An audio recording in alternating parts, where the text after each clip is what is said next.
இப்போ நம்ம Honda CPR 250க்கு ஜாமான் வாங்கியிருக்கோம். என்னென்ன வாங்கியிருக்கோங்கிறத காட்டுறேன்.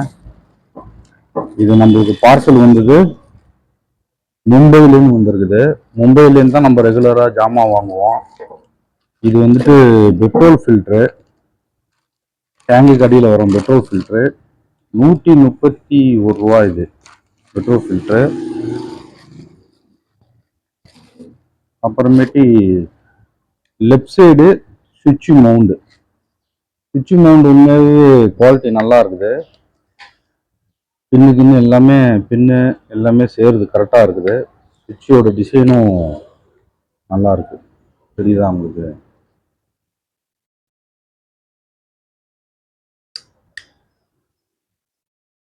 சுவிட்சும் நல்லா இருக்கு. இது வந்துக்கிட்டு 1172 ரூபா நினைக்கிறேன். 1172 ரூபா. அடுத்தது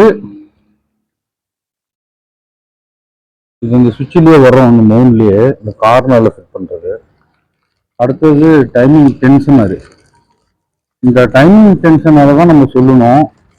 இது என்ன சொல்லணும்னா, இது வந்துக்கிட்டு 1366 ரூபா. 1366 ரூபா. இந்த டைமிங் டென்ஷனரு 400 சுவிட்ச் ரூபாய்க்கும் மார்க்கெட்டில் கிடைக்குது, 600 சுவிட்ச் ரூபாய்க்கும் கிடைக்குது. சில பேர் ஒவ்வொரு ரேட்டில் ஒவ்வொரு மாதிரி இருக்கிறாங்க. ஏன் இந்த டென்ஷனர் மட்டும் 1300 சுவிட்ச் ரூபா அப்படின்னு தான் சொன்னால், இது வந்துட்டு மேட் இன் ஜப்பான். இது இம்போர்ட் ஐட்டம். இது பார்த்தாவே தெரியும், இது இம்போர்ட் ஐட்டம்.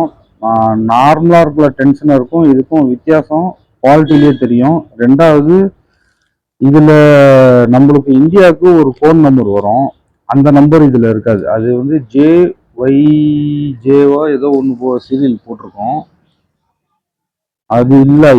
இது வந்து ஜப்பான் மேடு. சரிங்களா?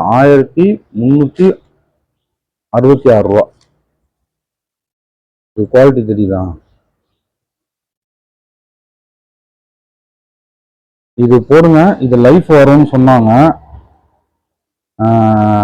இது வரைக்கும் நான் என் வண்டி வந்து 2016 மாடலு. இது வரைக்கும் டென்ஷனர் நான் மாற்றினதே இல்லை. ரீசெண்டாக கூட இன்ஜின் வேலை பார்த்தேன், அப்பயும் நான் டென்ஷனர் மாற்றலை. இப்போ தான் ஃபஸ்ட் டைமாக நான் எனக்கு டென்ஷனர் வாங்கியிருக்கேன். அதனால் இந்தமாரி கொஞ்சம் குவாலிட்டியாக உள்ளது போடலாமேன்னு சொல்லிட்டு இதை நான் ஆர்டர் பண்ணி வாங்கியிருக்கேன். இது போட்டுட்டு ரிவ்யூ எப்படி இருக்குங்கிறத நான் என் வண்டிக்கு சொல்கிறேன். ஓகேங்களா?